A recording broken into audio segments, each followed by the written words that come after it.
Hi all, greetings from IAS Hub. ഇന്നത്തെ DRS സെഗ്മെന്റിൽ നമ്മൾ സംസാരിക്കുന്നത് 2 years ഓഫ് യുക്രൈൻ റഷ്യ വാറാണ്. സോ നമുക്ക് അതിന്റെ എല്ലാ ആംഗിളും നോക്കാം. 2022 ടൈംസ് മാഗസിനിൽ വന്നൊരു പിക്ചറാണിത്.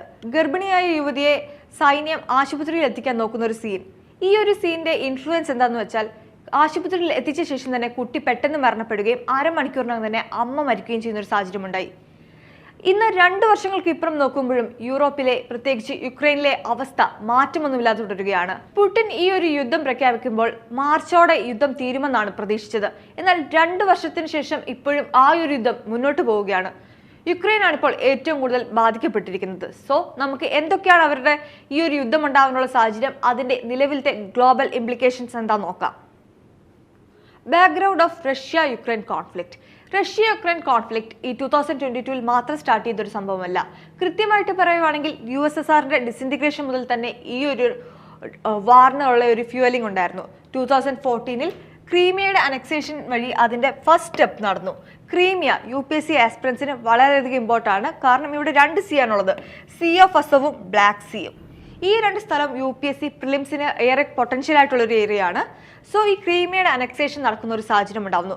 രണ്ടാമത്തെ ഒരു റീസൺ ആയിട്ട് പറയുന്നത് പ്രോ റഷ്യൻ സെപ്പറേറ്റിസ്റ്റ്. അതായത് യുക്രൈൻ്റെ ഒരു മാപ്പിംഗ് നോക്കുവാണെങ്കിൽ യുക്രൈൻ്റെ ഈസ്റ്റേൺ സൈഡ്, അതായത് ലുഹാൻസ്, ഡോൺസ്റ്റെക് എന്നീ സൈഡിൽ കൂടുതലായിട്ട് റഷ്യൻ പീപ്പിൾ, അതായത് റഷ്യൻ സംസാരിക്കുന്ന ആൾക്കാരാണ് ഉണ്ടായിട്ടുള്ളത്. ഡോൺബാസ് റീജിയനിലെ ലുഹാൻസ്, ഡോൺസ്റ്റെക് എന്നീ ഏരിയയിൽ കൂടുതൽ റഷ്യൻ സ്പീക്കിംഗ് പീപ്പിൾ ഉണ്ടാകുന്ന ഒരു സാഹചര്യത്തിൽ അവരെ സപ്പോർട്ട് ചെയ്യാനായിട്ടാണ് ഈ ഒരു യുദ്ധം നടത്തിയെന്നാണ് റഷ്യ പറയുന്നത്. അടുത്തത് യൂറോപ്യൻ യൂണിയന്റെ ഡീൽ. ഈ യൂറോപ്യൻ യൂണിയന്റെ ഡീൽ എന്ന് വെക്കുകയാണെങ്കിൽ ക്രീമിയ അനക്സേഷന്റെ സമയത്ത് ഒരു ട്രീറ്റി അല്ലെങ്കിൽ ഒരു പീസ് ഡീൽ പോലെ അവർ കുറെ കാര്യങ്ങൾ പറയുകയുണ്ടായിരുന്നു. ഈ ഒരു ഡീൽ ആ ഒരു സമയത്ത് അംഗീകരിക്കുകയും എന്നാൽ പിന്നെ അത് റഷ്യക്ക് കൂടുതൽ ടെൻഷൻസ് നൽകുന്ന ഒരു സാഹചര്യം ഉണ്ടാകുന്നു. സോ ഈ ഒരു ബാക്ക്ഗ്രൗണ്ട് ആണ് ഇതിനെ റഷ്യയുടെ ഒരു ഇൻവേഷനിലോട്ട് തന്നെ എത്തിക്കുന്ന ഒരു സാഹചര്യം ഉണ്ടായിട്ടുള്ളത്. അടുത്തത് നമ്മുടെ മേജർ എന്തൊക്കെ റീസൺസ് ആണ് ഈ ഒരു അനക്സേഷന് മുമ്പിൽ ഉണ്ടാവാനുള്ള സാഹചര്യം നോക്കുവാണെങ്കിൽ, ഫസ്റ്റ് നാറ്റോയുടെ പ്രിവെൻഷൻ. നാറ്റോ വീണ്ടും UPSCയിൽ ഏറ്റവും കൂടുതൽ പൊട്ടൻഷ്യൽ ഏരിയ ആണ് നാറ്റോയെ പറ്റി. ഇപ്പോൾ നിലവിൽ നോക്കുവാണെങ്കിൽ സ്വീഡനും ഫിൻലാൻഡും നാറ്റോയിൽ ജോയിൻ ചെയ്യുന്ന ഒരു സാഹചര്യം ഉണ്ടാകുന്നു. റഷ്യയുടെ ബോർഡറിംഗ് ഏരിയസ് ആയ കൺട്രീസ് മൊത്തം നാറ്റോയുടെ കീഴിൽ വരുവാണെങ്കിൽ റഷ്യക്ക് അതിന് കൂടുതൽ സെക്യൂരിറ്റി ത്രെറ്റ് ഉണ്ടാവാനായിട്ടുള്ള സാഹചര്യമുണ്ട്. സോ യുക്രൈൻ ആ ഒരു സമയത്ത് നാറ്റോയിലോട്ട് ജോയിൻ ചെയ്യാനായിട്ട് നിൽക്കുകയായിരുന്നു.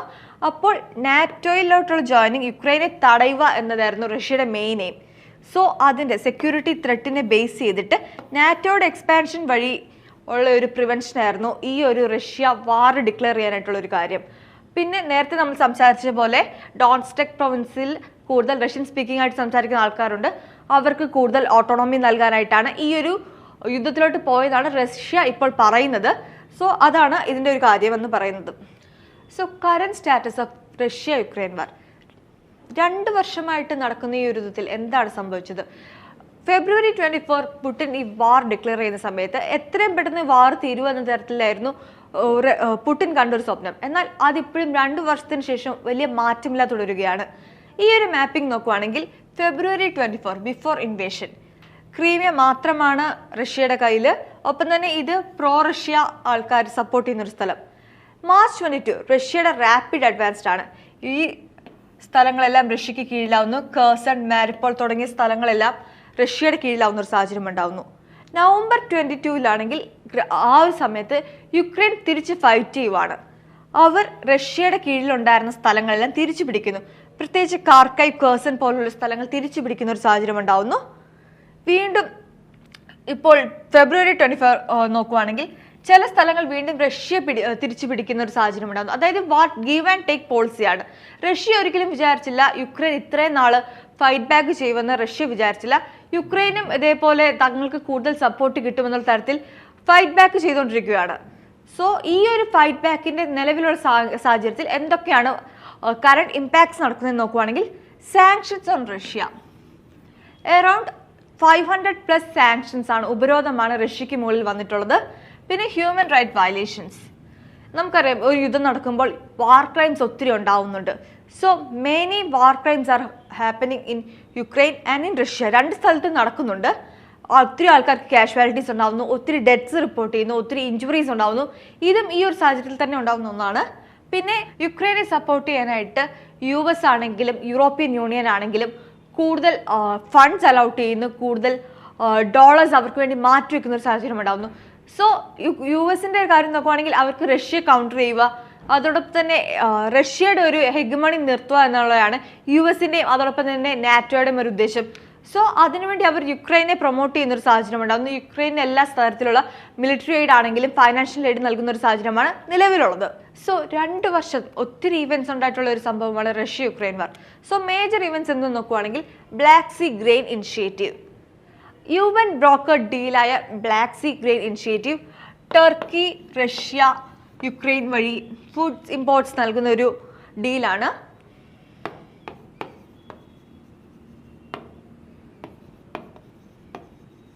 അതായത് യുക്രൈൻ എന്ന് വെച്ചാൽ ബ്രെഡ് ബാസ്ക്കറ്റ് ഓഫ് യൂറോപ്പ് ആണ് പറയുന്നത്. സോ അവരുടെ ഫുഡ് സപ്ലൈ കട്ടാവാതിരിക്കാനായിട്ട് UN ബ്രോക്കേർഡ് ആയിട്ടൊരു ഡീലാണ്. അടുത്തത് സാഫ്രോസിയ ന്യൂക്ലിയർ പ്ലാന്റ്.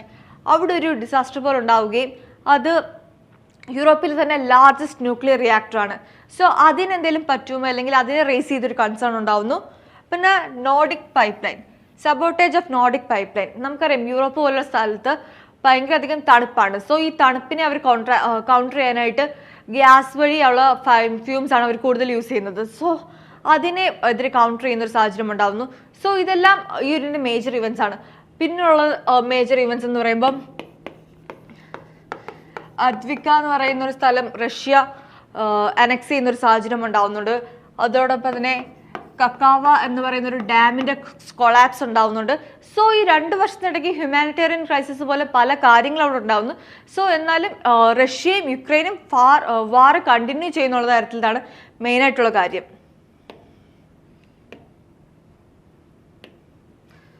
സോ അടുത്തത് impact of war on modern warfare strategy. ഈ ഒരു വാർ എന്ന് വെച്ചാൽ സാധാരണ പണ്ട് കാലത്ത് നടക്കുന്ന ഒരു വാർ പോലല്ല. ഇപ്പോഴത്തെ വാറിൽ കൂടുതൽ നമ്മൾ യൂസ് ചെയ്യുന്നത് ഡ്രോൺസ് ആണ്. അതാണ് ഈ യുക്രൈൻ റഷ്യ വാറിന്റെ മെയിനായിട്ട്. ഡ്രോൺ വാറാണ് ഇപ്പോൾ നടക്കുന്നത്. UAV അൺമാൻഡ് ഏരിയൽ വെഹിക്കിൾ വഴി കൂടുതൽ ഡ്രോൺ വഴിയാണ് ഇപ്പോൾ യുദ്ധം നടക്കുന്നത്. അതിൻ്റെ ക്ലാസിക് എക്സാമ്പിളാണ് TB2. ടർക്കി ബേസ്ഡ് ആയിട്ടുള്ള ഒരു വാർഫെയർ സ്ട്രാറ്റജിയാണ്, ഡ്രോൺ ആണ് TB2. പിന്നെ polarisation of global alliance NATO, അതോടൊപ്പം തന്നെ യൂറോപ്യൻ യൂണിയൻ, ഗ്ലോബൽ സൗത്ത് എന്ന് പറയുന്നത്, ഇവരെല്ലാം ഓരോ അലയൻസിൽ പോലെ അല്ലെങ്കിൽ അവരവരുടെ കാര്യങ്ങൾ പറയുന്നുണ്ട്.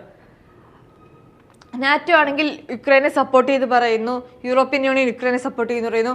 ഗ്ലോബൽ അലയൻസ് റഷ്യ ചെയ്യുന്നത് ശരിയാണെന്ന് പറയുന്നില്ല, പക്ഷെ റഷ്യ കണ്ടം ചെയ്യുന്ന ഒരു സാഹചര്യം പോലും ഉണ്ടാവുന്നില്ല. ഈ ഒരു 2 ബ്ലോക്കിലോട്ട് വീണ്ടും ലോകം കോൾഡ് വാറിന്റെ മുമ്പുള്ള സാഹചര്യത്തിൽ എത്തുന്ന ഒരു സാഹചര്യമാണ് ഉണ്ടാകുന്നത്. അതോടൊപ്പം തന്നെ limitation of sanctions, around 500+ sanctions റഷ്യക്ക് മേലുണ്ടെങ്കിലും റഷ്യയുടെ എക്കോണമി ഇപ്പോഴും ബൂമിംഗ് സ്റ്റേജിലാണ്. റഷ്യക്ക് മേൽ ഉണ്ടാകുന്ന ഉപരോധം കൊണ്ട് അവർക്ക് കൂടുതൽ ഗെയിൻ ആണ് നിലവിൽ ഉണ്ടാകുന്ന ഒരു സാഹചര്യം ഉണ്ടാകുന്നത്. So global impact of Russia Ukraine war. നമുക്കറിയാം റഷ്യ യുക്രൈൻ വാർ നടന്നു. അത് യൂറോപ്യൻ കോണ്ടിനെന്റിൽ മാത്രം ഒതുങ്ങുന്ന ഒരു കാര്യമല്ല, ലോകത്ത് മൊത്തം അതിൻ്റെ ഒരു ഇമ്പാക്റ്റ് ഉണ്ടായിട്ടുണ്ട്. ഫസ്റ്റ് വൺ ജിയോ പൊളിറ്റിക്കൽ ഇമ്പാക്റ്റിനകത്ത് ഒന്നും മെയിൻ ആയിട്ടുള്ളത് നാറ്റോയുടെ എക്സ്പാൻഷൻ തന്നെയാണ്. നാറ്റോയുടെ എക്സ്പാൻഷൻ വഴി കൂടുതൽ പസഫിക് ഏരിയനും അറ്റ്ലാന്റിക് റീജിയനും കൂടുതൽ സ്ട്രോങ് ആവുന്ന ഒരു സാഹചര്യം ഉണ്ടാകുന്നു. അതോടൊപ്പം തന്നെ അതോറിറ്റേറിയൻ ആക്സിസ് ഉണ്ടാവുന്ന ഒരു സാഹചര്യം ഉണ്ടാകുന്നു. Authoritarian axis Russia, China, north Korea, Iran പോലുള്ള രാജ്യങ്ങൾ ഒരുമിച്ച് വരുന്നൊരു സാഹചര്യം ഉണ്ടാവുന്നു. ഇവരുടെ ഒരു കണ്ടെക്സ്റ്റ് നോക്കുവാണെങ്കിൽ ഇവർക്കെല്ലാം അവരുടെ കോഡിഫൈഡ് ആയിട്ടുള്ള ലോസ് ആണുള്ളത്.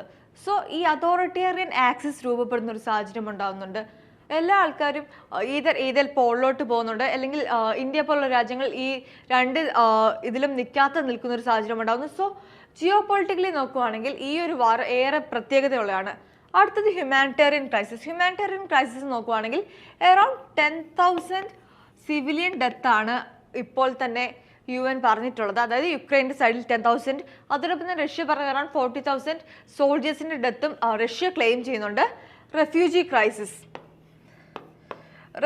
ക്രൈസിസ് ഹ്യൂമാനിറ്റേറിയൻ ക്രൈസിസിന്റെ കേസിലാണ് അറൌണ്ട് 10 lakhന് മുകളിൽ ആൾക്കാർക്ക് ഡിസ്പ്ലേസ്മെന്റ് ഉണ്ടായിട്ടുണ്ട്. അവരവരുടെ വീട് വിട്ട് പോകേണ്ട ഒരു സാഹചര്യം ഉണ്ടാകുന്നു.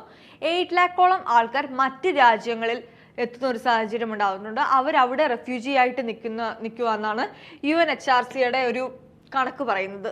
സോ കൂടുതൽ റെഫ്യൂജി ക്രൈസിസ് ആണ് ഈ ഒരു സാഹചര്യത്തിൽ ഉണ്ടാകുന്നത്. And the major one economic impact. ഒരു വാർ നടന്നാൽ ആ വാർ ഒരു ഏരിയയിൽ മാത്രമല്ല നിൽക്കുന്നത്, അത് ലോകം മൊത്തം നിൽക്കുന്ന ഒരു സാഹചര്യം ഉണ്ടാകുന്നു. എക്കണോമിക് ഇമ്പാക്റ്റിൽ മേജർലി വരുന്നത് ഫ്യൂവലിന് തന്നെയാണ്. Fuel, oil. നമുക്കറിയാം റഷ്യ കൂടുതൽ ഓയിൽ എക്സ്പോർട്ടിംഗ് ആയിട്ടുള്ള ഒരു കൺട്രിയാണ്. സോ റഷ്യയുടെ ഈ യുദ്ധത്തിന്റെ ഭാഗമായിട്ട് തന്നെ ലോകത്തിൽ തന്നെ കൂടുതൽ ഇൻഫ്ലേഷൻ ഉണ്ടാകുന്ന ഒരു സാഹചര്യം ഉണ്ടാകുന്നുണ്ട്.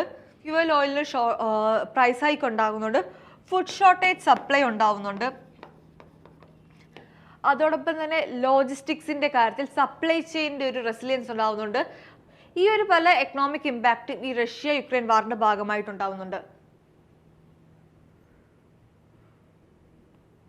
സോ അടുത്തത് ആസ് ആൻ UPSC ആസ്പിറന്റ് നമ്മൾ നോക്കുന്നത് യുക്രൈൻ റഷ്യ വാർ എങ്ങനെയാണ് ഇന്ത്യയെ ബാധിക്കുന്നത്.